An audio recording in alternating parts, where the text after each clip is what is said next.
দেখো বিসমিল্লাহির রহমানির রহিম পঞ্চম শ্রেণীর ষষ্ঠ অধ্যায় শতকরা অধ্যায়ের একটা গুরুত্বপূর্ণ অঙ্ক দেখো পৃষ্ঠা নাম্বার 97 যে একজন ফল বিক্রেতা এক ডজন কলা 50 টাকা দরে কিনে বাজারে তা 58 টাকা দরে বিক্রি করলেন, তার শতকরা কত লাভ হবে? হ্যাঁ, হবেই তো লাভ, কারণ 50 টাকা দিয়ে কিনে যদি 58 টাকা বিক্রি করে তাহলে কি তার লাভ হবে না?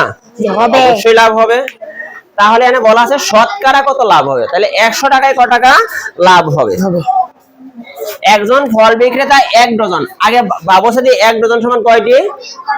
12টি। আমরা 12টিকে এক ডজন ভাবি, তাই না? এক ডজন সমান 12টি। এক ডজন সমান কয় হালি? 3 হালি। 3 হালি সমান এক ডজন, কারণ এক হালি সমান 4টি, তাহলে 3 4 12, তাহলে এক ডজন সমান 3 হালি। গুড। তো এক ডজন কলা 50 টাকা দরে, দরে কথার অর্থ হলো রেট। রেটটা দিছে কত? প্রত্যেকটা এক ডজন কলা 50 টাকা কিনে বাজারে এসে 58 টাকা দরে বিক্রি করলেন। এখন কি আসলে বেশি বিক্রি করছে না কম বিক্রি করছে?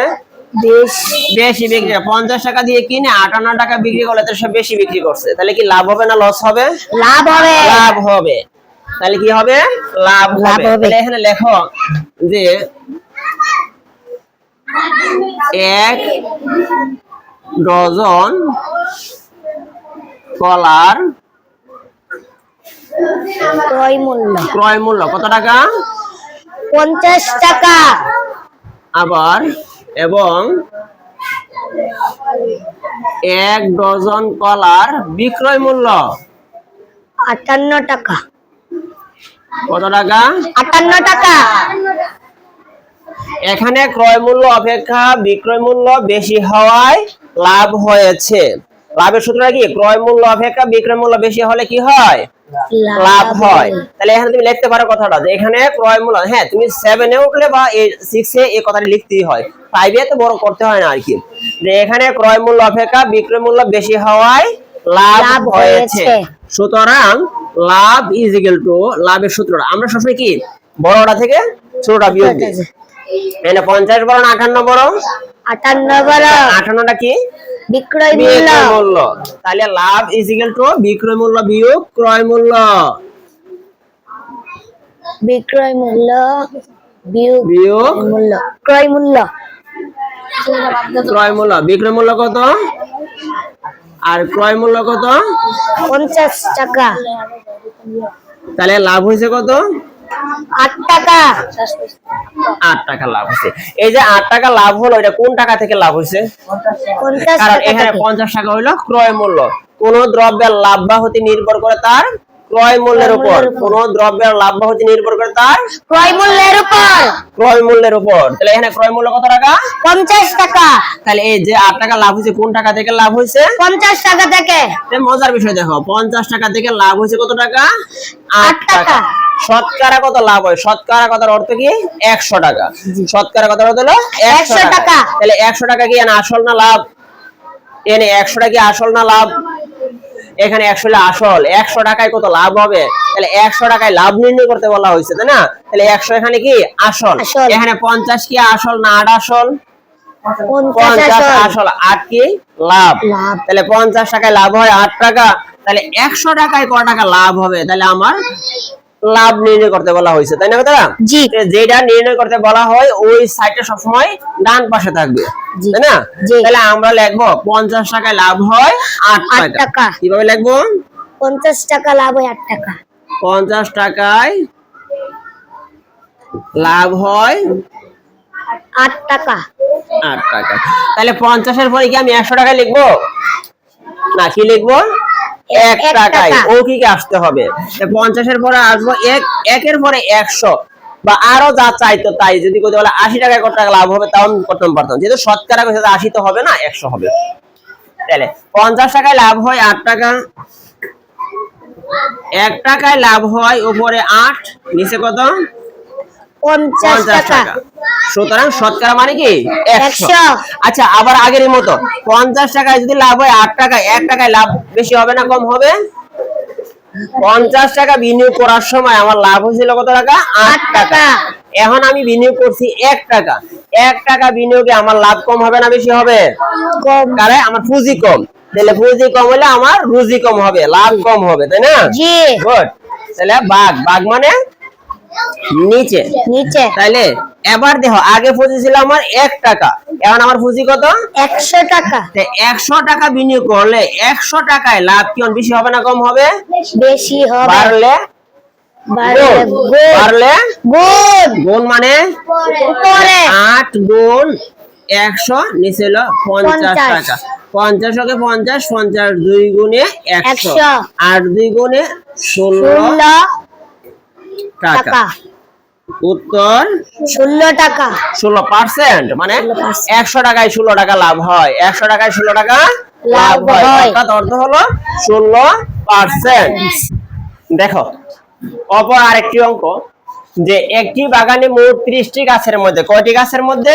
30টি গাছের মধ্যে 30টি গাছের মধ্যে 12টি ঔষধি গাছ আছে। যখন তুমি অঙ্ক করবা এরকম মার্ক করবা, বৃত্ত দিবা, এই পয়েন্ট গুলো বিস্তারে বাইর করবা, তাহলে তোমার অঙ্কটি সহজ হবে। কথা কি বুঝতে পারছি? জি। এই 30 কে, এই 12 কে, এই পয়েন্ট গুলো তুমি আগে নির্ণয় করবা। যে এটা তোমার একটা বাগান, এই বাগানে তোমার 30টি গাছ আছে। কয়টি গাছ আছে? 30টি গাছ আছে। এইরকম 30টি গাছ আছে। তাহলে একটি বাগানে তো বিভিন্ন ধরনের গাছ থাকতে পারে, তাই না? ফুল গাছ থাকতে পারে, ফল গাছ থাকতে পারে, হ্যাঁ, ঔষধি গাছ থাকতে পারে, হ্যাঁ, এরপরে কি কাঠ গাছ থাকতে পারে। জি। এই বাগানে করলো কি 30টি গাছ লাগাইছে। জি। 30টি গাছের মধ্যে 12টি ঔষধি গাছ লাগাইছে। একটা ঔষধি গাছের নাম বলো তো দেখি। যে স্যার একটা ঔষধি গাছের নাম বলো তো, কে পারো? তুলসী। ভেরি গুড, তুলসী গাছ, তাই না? আরেকটাকে বলতে পারবা ঔষধি গাছের একটা নাম? আরেকটা ঔষধি গাছ পাথরকুচি। আরেকটা নাম কে বলতে পারবা? কি রে, হে ওই বলবো সব, আর তোমরা কি পারো না? নিম গাছ। নিম। নিম গাছ মহামূল্যবান একটি ঔষধি গাছ, তাই না? জি। গুড। তাহলে এরকম সে ঔষধি গাছ লাগালো। 30টা গাছের মধ্যে সে ঔষধি গাছ লাগালো কয়টা? 12টা। মোট এখানে গাছ আছে কয়টা? 30টা। এর মধ্যে মোট গাছ আছে কয়টি? 30টি। এর মধ্যে ঔষধি গাছ লাগাইছে কয়টি? 12টি। ঔষধি গাছ লাগাইলো কয়টি? 12টি। 12টি। তাহলে বাগানে শতকরা কতটি ঔষধি গাছ আছে? যদি এখানে মোট 30টি গাছ না থাকে, যদি 100টা গাছ থাকতো, তাহলে আমরা ঔষধি গাছ এই শর্ততে কয়টা ঔষধি গাছ থাকতো? মানে সে প্ল্যান করছে যে আমার এখানে মোট গাছ আছে কয়টা? 30টা। 30টা গাছের মধ্যে সে ঔষধি গাছ লাগাইছে কয়টা? 12টা। যদি তার বাগানে এরকম 100টা গাছ লাগানো হইতো, তাহলে এই 30-এর জায়গায় যদি তার 100 হইতো, তাহলে এই 12-এর জায়গায় তাহলে কয়টা হইতো? মানে কথার অর্থ হলো 30টা গাছের মধ্যে যদি তার ঔষধি গাছ হয় 12টা, তাহলে এরকম 100টা গাছ লাগাইছে, তার এই মন মানসিকতায় সে কয়টি ঔষধি গাছ লাগাইতো? তাইলে বিষয়টা হলো এরকম। তার সে মোট গাছ কয়টি? 30টি। ঔষধি গাছ লাগাইছে কয়টি? 12টি। যদি সে 100 গাছ লাগাইতো, যদি সে 100 গাছ রোপণ করতো, তাহলে তার ঔষধি গাছ কয়টি হতো? তাহলে এখন কি নির্ণয় করতে বলা হয়েছে? মোট গাছ নির্ণয় করতে বলা হয়েছে না ঔষধি গাছ নির্ণয় করতে বলা হয়েছে? ঔষধি গাছ। মনে রাখবা, আমাদের যা নির্ণয় করতে বলা হয় তা আমরা সবাই শেষে লিখি, ডান পাশে লিখি। কথাটা মনে থাকবো? জি। তাহলে আমরা শুরুটা করবো কিভাবে? আমরা লিখবো 30টি গাছের মধ্যে ঔষধি গাছ সমান সমান 12টি। কি লিখবো? 30টি গাছের মধ্যে ঔষধি গাছ আছে 12টি। 30টি গাছের মধ্যে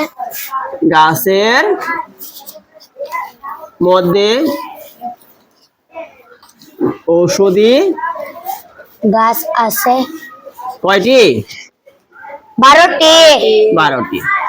গাছ লাগাইছে সে 30টা। এই 30টার মধ্যে ঔষধি গাছ আছে কয়টা? 12টা। সুতরাং মানে কন্ডিশন 30-এর মধ্যে কি এরপরে লাইনে কি 100 এসে পড়বো? জি না। কি এককে আসতে হবে? একে আসবে। ভেরি গুড, এককে আসতে হবে। 30টা গাছের মধ্যে যদি ঔষধি গাছ হয় 12টা, যদি সে একটি গাছ লাগাইতো, তাহলে ঔষধি গাছ কি বেশি হতো না কম হতো? কম হতো। গাছই একটা, তাহলে সে অতটি হবে কি করে, তাই না? জি। তাহলে পুঁজি কমলে রুজি কমবে, পুঁজি কমলে রুজি কমবে, কমলে কমলে বাঘ বাঘ মানে নিচে তাহলে আগে তো 12 ছিল পরে, তাই না? জি। আর এখানে 30 এর নিচে সে 1, তাহলে 30 নিচে যাবে। এখন এটা আবার লিখবো 100টি গাছ 100টি গাছের মধ্যে ঔষধি গাছ আছে। এখন কি বেশি হবে না কম হবে?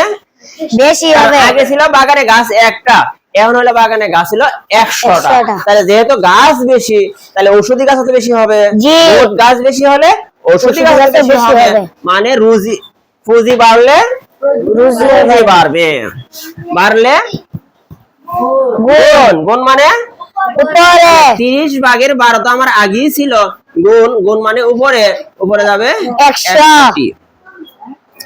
এ শূন্য কাটা, 3 ওকে 3, 3 4 12, 4 10 40টি। তাহলে এই কন্ডিশনে, এই শর্তে 30টা গাছ লাগাইলে যদি 12টি ঔষধি হয়, এই শর্তে 100টা গাছ লাগাইলে ঔষধি থাকতে কয়টি? 40টি। উত্তর পার্সেন্ট, উত্তর 40%। তাহলে তার 100টি যদি মোট গাছ লাগাইতো, তাহলে ঔষধি গাছ হইতো কয়টি? 40টি। হ্যাঁ, 40টি হইতো।